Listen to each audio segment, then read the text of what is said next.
हरे कृष्णा। प्रिय भक्तजनों, आज बृहस्पतिवार के दिन आप बृहस्पति देव की बड़ी ही दुर्लभ कथा सुनेंगे।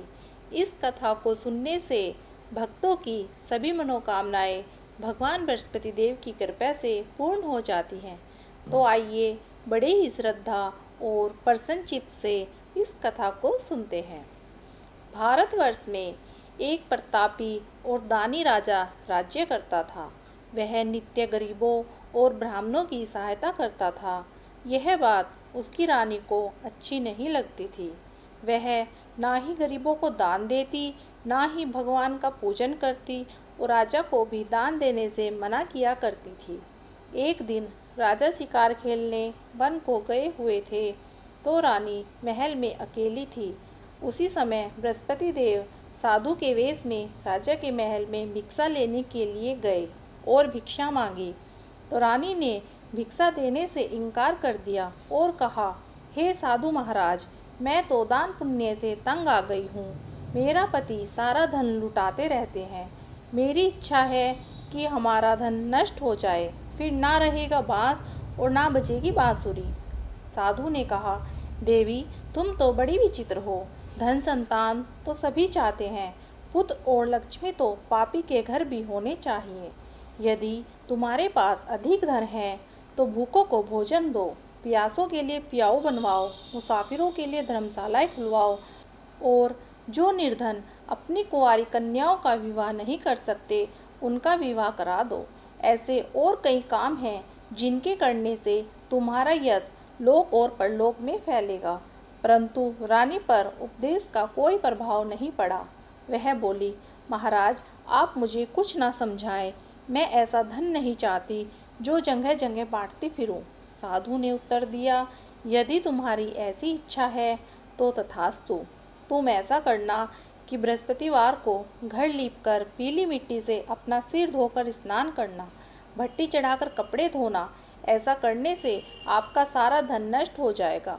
इतना कहकर वह साधु महाराज वहाँ से आलोक हो गए और साधु के अनुसार कही बातों को पूरा करते हुए रानी को केवल 3 बृहस्पतिवार ही बीते कि उनकी समस्त धन संपत्ति नष्ट हो गई। भोजन के लिए राजा का परिवार तरसने लगा।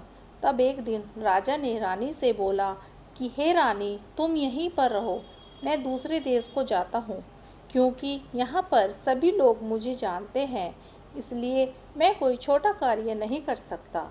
ऐसा कहकर राजा परदेश चला गया। वहाँ वह जंगल में लकड़ी काट कर लाता और शहर में बेचता था। इस तरह वह अपना जीवन व्यतीत करने लगा। इधर राजा के परदेश जाते ही रानी और दासी दुखी रहने लगे। एक बार जब रानी और दासी को 7 दिन तक बिना भोजन के रहना पड़ा तो रानी ने अपनी दासी से कहा, हे दासी, पास के नगर में मेरी बहन रहती है। वह बड़ी धनवान है। तू उसके पास जा और कुछ धन लेकर आ ताकि थोड़ा बहुत गुजर बसर हो सके। दासी रानी की बहन के पास गई। उस दिन गुरुवार का दिन था और रानी की बहन उस समय बृहस्पति भगवान की व्रत कथा सुन रही थी। दासी ने रानी की बहन को अपनी रानी का संदेश दिया, लेकिन रानी की बड़ी बहन ने कोई उत्तर नहीं दिया। जब दासी को रानी की बहन से कोई उत्तर नहीं मिला तो वह बहुत दुखी हुई और उसे क्रोध भी आया। दासी ने वापस आकर रानी को सारी बात सुना दी। रानी ने अपने भाग्य को कोसा। उधर रानी की बहन ने सोचा कि मेरी बहन की दासी आई थी, परंतु मैं उससे नहीं बोली, इससे वह बहुत दुखी हुई होगी। कथा सुनकर और पूजन समाप्त करके वह अपनी बहन के घर आई और कहने लगी, हे बहन, मैं बृहस्पतिवार का व्रत कर रही थी। तुम्हारी दासी मेरे घर आई थी, परंतु जब तक कथा होती है तब तक ना तो उठते हैं और ना ही बोलते हैं, इसलिए मैं नहीं बोली। कहो, दासी क्यों गई थी? रानी बोली, बहन, तुमसे क्या छिपाऊं, हमारे घर में खाने तक को अनाज नहीं था। ऐसा कहते कहते रानी की आंखें भर आई। उसने दासी समेत पिछले 7 दिनों से भूखे रहने तक की बात अपनी बहन को विस्तार पूर्वक सुना दी। रानी की बहन बोली, देखो बहन, भगवान बृहस्पति सबकी मनोकामना को पूर्ण करते हैं। देखो, शायद तुम्हारे घर में अनाज रखा हो। पहले तो रानी को विश्वास नहीं हुआ, पर बहन के आग्रह करने पर उसने अपनी दासी को अंदर भेजा तो सचमुच अनाज से भरा एक घड़ा मिल गया।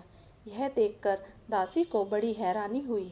दासी रानी से कहने लगी, हे रानी, जब आपको भोजन नहीं मिलता था तो हम व्रत ही तो करते थे, इसलिए क्यों न हम इनसे व्रत और कथा की विधि पूछ ली जाए ताकि हम भी व्रत कर सकें। तब रानी ने अपनी बहन से बृहस्पतिवार व्रत के बारे में पूछा। उसकी बहन ने बताया, बृहस्पतिवार के व्रत में चने की दाल और मुनक्का से भगवान विष्णु का केले की जड़ में पूजन करें तथा दीपक जलाएं, व्रत कथा सुने और पीला भोजन ही करें। इससे बृहस्पति देव प्रसन्न होते हैं। और व्रत और पूजन विधि बताकर रानी की बहन अपने घर को लौट गई। 7 दिन के बाद जब गुरुवार आया तो रानी और दासी ने व्रत रखा। गुड़साल से जाकर चना और गुड़ ले आई, फिर उससे केले की जड़ में भगवान विष्णु का पूजन किया। अब पीला भोजन कहाँ से आए, इस बात को लेकर दोनों बहुत दुखी थी, क्योंकि उन्होंने व्रत रखा था, इसलिए बृहस्पति देव उनसे प्रसन्न थे। इसलिए वे एक साधारण व्यक्ति का रूप धारण करके 2 थालों में सुंदर पीला भोजन दासी को दे गए। भोजन को पाकर दासी बहुत प्रसन्न हुई और फिर रानी के साथ मिलकर भोजन ग्रहण किया। उसके बाद वे सभी गुरुवार को व्रत और पूजन करने लगी। बृहस्पति भगवान की कृपा से उनके पास फिर से धन संपत्ति आ गई, परंतु रानी फिर से पहले की तरह आलस्य करने लगी। तब दासी बोली, देखो रानी, तुम पहले भी इस प्रकार आलस्य करती थी। तुम्हें धन रखने में कष्ट होता था, इस कारण सभी धन नष्ट हो गया, और अब जब भगवान बृहस्पति की कृपा से धन मिला है तो तुम्हें फिर से आलस्य होता है। रानी को समझाते हुए दासी कहती है कि बड़ी मुसीबतों के बाद हमने यह धन पाया है, इसलिए हमें दान पुण्य करना चाहिए, भूखे मनुष्यों को भोजन कराना चाहिए, धन को शुभ कार्यों में खर्च करना चाहिए, जिससे तुम्हारे कुल का यश बढ़ेगा, स्वर्ग की प्राप्ति होगी और पितृ प्रसन्न होंगे। दासी की बात मानकर रानी अपना धन शुभ कार्यों में खर्च करने लगी, जिससे पूरे नगर में उसका यश फैलने लगा। उधर एक दिन राजा दुखी होकर जंगल में एक पेड़ के नीचे आसन जमाकर बैठ गया। वह अपनी दशा को याद करके व्याकुल होने लगा। बृहस्पतिवार का दिन था। एकाएक उसने देखा कि एक निर्जन वन में एक साधु प्रकट हुए। वह साधु वेश में स्वयं बृहस्पति देव थे। लक्कड़हारे के सामने आकर बोले, हे लक्कड़हारे, इस सुनसान जंगल में तू इतना चिंतामग्न क्यों बैठा है? लक्कड़हारे ने दोनों हाथ जोड़कर प्रणाम किया और उत्तर दिया, महात्मा जी, आप सब कुछ जानते हैं, मैं क्या कहूँ। यह कहकर वह रोने लगा और साधु को अपनी आत्मकथा सुनाई। महाराज जी ने कहा, तुम्हारी स्त्री ने बृहस्पतिवार के दिन बृहस्पतिवार भगवान का निरादर किया है, जिसके कारण रुष्ट होकर उन्होंने तुम्हारी यह दशा कर दी है। अब तुम चिंता को दूर करके मेरे कहने पर चलो तो तुम्हारे सब कष्ट दूर हो जाएंगे और भगवान पहले से भी अधिक संपत्ति देंगे। तुम बृहस्पतिवार के दिन कथा किया करो। 2 पैसे के चने मुनक्का लाकर उसका प्रसाद बनाओ और शुद्ध जल के लोटे में शक्कर मिलाकर अमृत तैयार करो। कथा के पश्चात अपने सारे परिवार और सुनने वाले प्रेमियों में अमृत व प्रसाद को बांटकर खुद भी ग्रहण करो। ऐसा करने से भगवान तुम्हारी सभी मनोकामनाएं पूर्ण करेंगे। साधु के ऐसे वचन सुनकर लक्कड़हारा बोला, हे प्रभु, मुझे लकड़ी बेचकर इतना पैसा नहीं मिलता जिससे भोजन के उपरांत कुछ बचा सकूं। मैंने रात्रि में अपनी स्त्री को व्याकुल देखा है। मेरे पास कुछ भी नहीं जिससे मैं उसकी खबर मंगा सकूं। और फिर मैं बृहस्पति देव की क्या कहानी सुनूं? मुझको तो कुछ भी मालूम नहीं है। साधु ने कहा, हे लक्कड़हारे, तुम किसी बात की चिंता मत करो। बृहस्पतिवार के दिन तुम रोजाना की तरह लकड़ियाँ लेकर शहर को जाओ। तुमको रोज से दुगना धन प्राप्त होगा, जिससे तुम भली भांति भोजन कर लोगे और बृहस्पति देव की पूजा का सामान भी आ जाएगा। बृहस्पति देव की कथा इस प्रकार है, सुनो। प्राचीन काल में एक ब्राह्मण रहता था। वह बहुत निर्धन था। उसकी कोई संतान नहीं थी।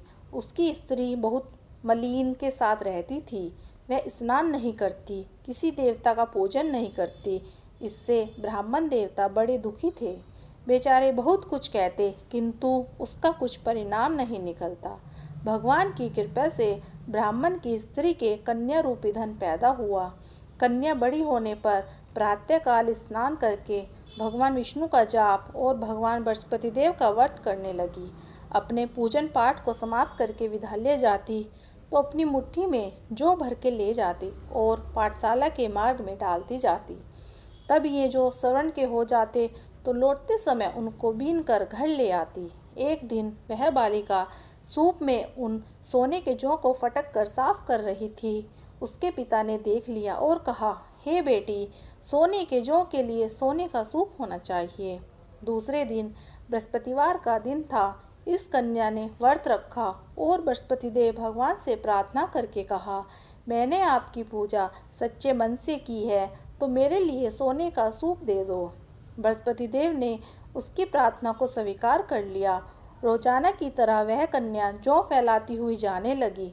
जब लौटकर जौ बीन रही थी तो बृहस्पति देव की कृपा से सोने का सूप मिला।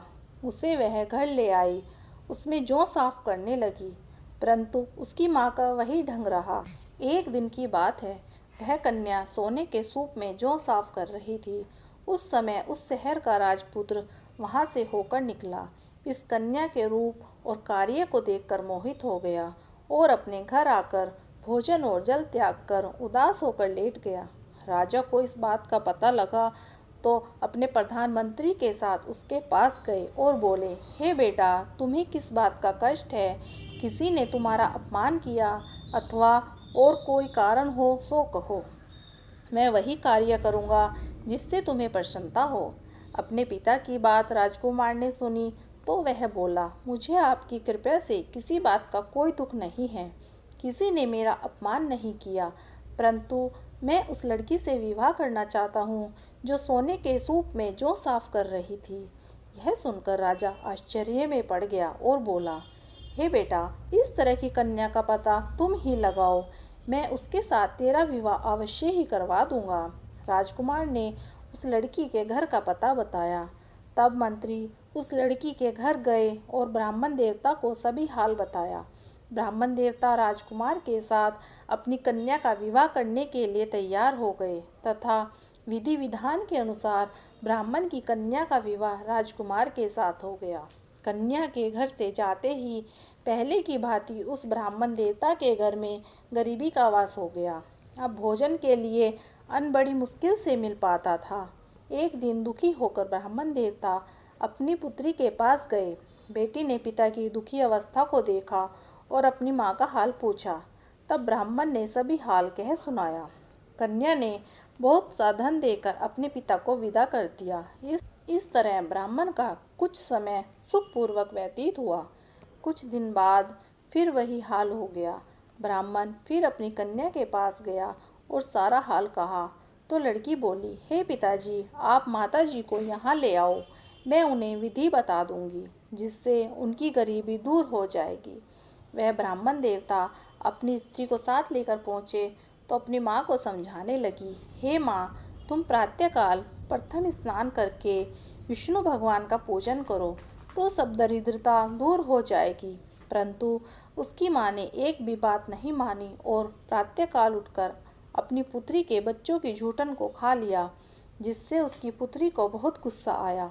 उसने एक रात को एक कोठरी से सारा सामान निकाला और अपनी माँ को उसमें बंद कर दिया।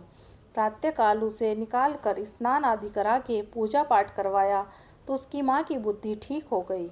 इसके बाद वह नियम से पूजा पाठ करती और प्रत्येक बृहस्पतिवार को व्रत रखने लगी। इस व्रत के प्रभाव से उसके माता और पिता बहुत ही धनवान और पुत्रवान हो गए। बृहस्पति देवता के प्रभाव से इस लोक के सुख को भोगकर अंत में सर्वलोक को प्राप्त हुए। इस तरह कहानी कहकर साधु देवता वहाँ से अंतर्ध्यान हो गए। धीरे धीरे समय व्यतीत होने पर फिर वही बृहस्पतिवार का दिन आया।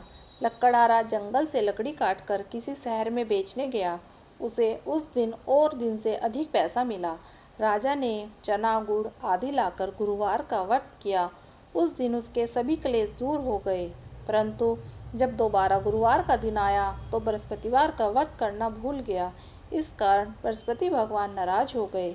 उस दिन उस नगर के राजा ने विशाल यज्ञ का आयोजन किया था तथा शहर में यह घोषणा करा दी थी कि कोई भी मनुष्य अपने घर में भोजन ना बनावे, न आग जलाए। समस्त जनता मेरे यहाँ भोजन करने आए।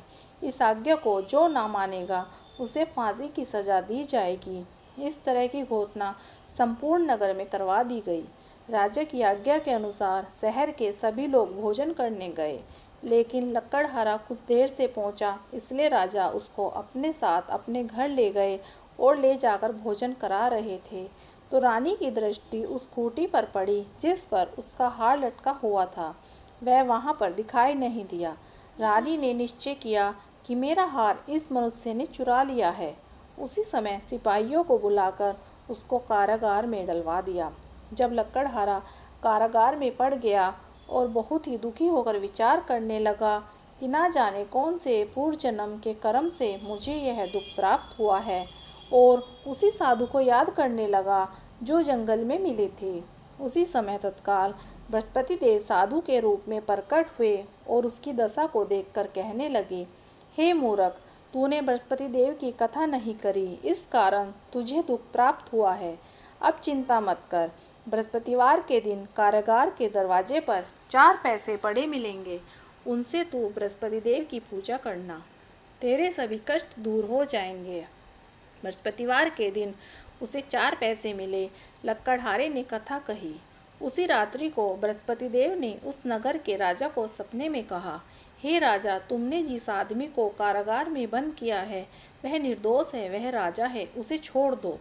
तेरा रानी का हार उसी खूंटी पर लटका है। अगर तू ऐसा नहीं करेगा तो मैं तेरे राज्य को नष्ट कर दूंगा।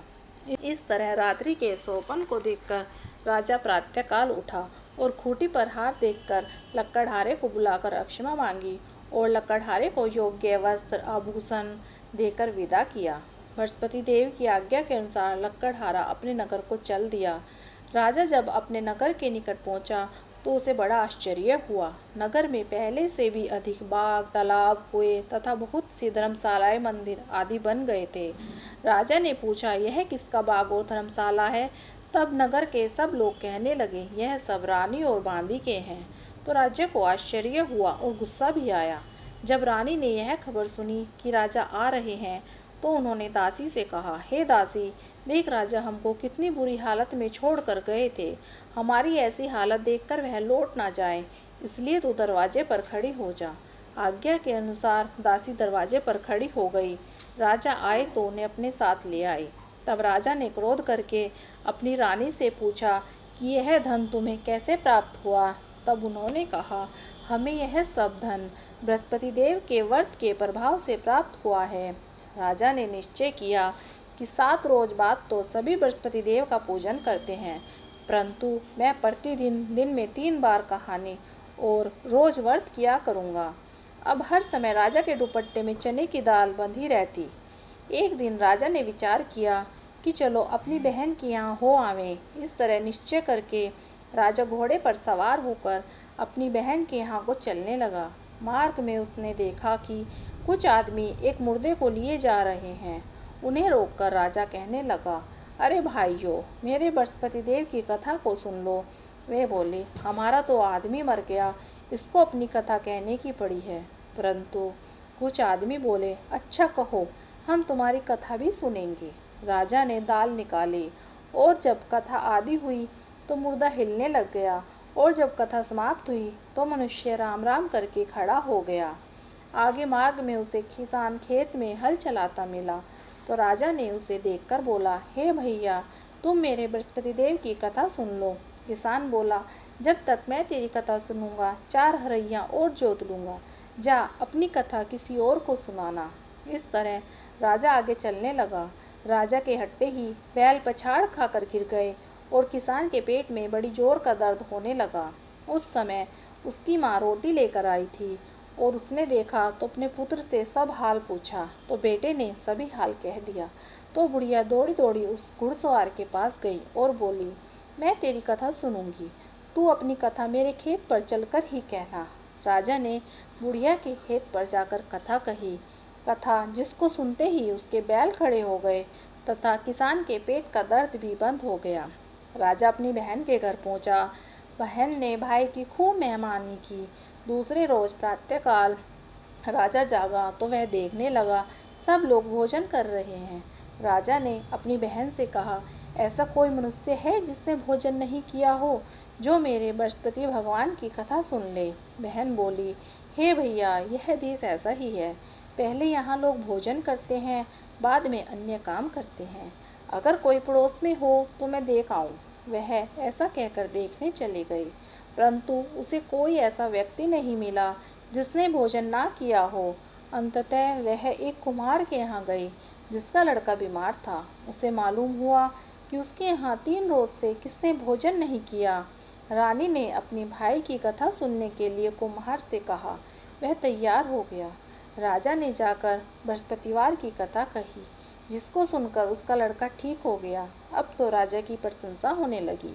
एक रोज राजा ने अपनी बहन से कहा, हे बहन, हम अपने घर को जाएंगे, तुम भी तैयार हो जाओ। राजा की बहन ने अपनी सास से कहा तो सास ने कहा, हाँ चली जा, परंतु अपने लड़कों को मत ले जाना, क्योंकि तेरे भाई की कोई औलाद नहीं है। बहन ने अपने भैया से कहा, भैया मैं तो चलूँगी पर कोई बालक नहीं चलेगा। तो राजा बोला, जब कोई बालक नहीं चलेगा तब तुम ही क्या करोगी। बड़े दुखी मन से राजा अपने नगर को लौट आया। राजा ने अपनी रानी से कहा, हम निर्वंशी हैं, हमारा मुख देखने का धर्म नहीं है और भोजन आदि नहीं किया। रानी बोली, हे प्रभु, बृहस्पति देव ने हमें सब कुछ दिया है, वह हमें औलाद अवश्य देंगे। उसी रात को बृहस्पति देव ने राजा से सपने में कहा, हे राजा उठो, सभी सोच त्याग दो, तेरी रानी गर्भ से है। राजा को यह बात सुनकर बड़ी खुशी हुई। 9वें महीने में उनके गर्भ से एक सुंदर पुत्र पैदा हुआ। तब राजा रानी से बोला, हे रानी, स्त्री बिना भोजन के रह सकती है, पर बिना कहे नहीं रह सकती। जब मेरी बहन आएगी तुम उससे कुछ मत कहना। रानी ने सुनकर हाँ कर दिया। जब राजा की बहन ने यह शुभ समाचार सुना तो बहुत खुश हुई और बधाइयाँ लेकर अपने भाई के यहाँ आई। तब रानी ने कहा, घोड़ा चढ़कर तो आई नहीं, गधा चढ़कर आई। राजा की बहन बोली, भाभी, मैं इस प्रकार न कहती तो तुम्हें औलाद कैसे मिलती। बृहस्पति देव ऐसे ही हैं, जिसके मन में जो मनोकामनाएं होती हैं सभी को पूर्ण करते हैं। जो सद्भावना पूर्वक बृहस्पतिवार का व्रत करता है, एवं कथा पढ़ता है अथवा सुनता है, दूसरों को सुनाता है, बृहस्पति देव उनकी सभी मनोकामनाएं पूर्ण करते हैं। बोलो बृहस्पति देव भगवान की जय। दोस्तों, यदि आपको मेरा वीडियो अच्छा लगा हो तो हमारी वीडियो को लाइक कीजिए और हमारे चैनल को सब्सक्राइब कीजिए। धन्यवाद।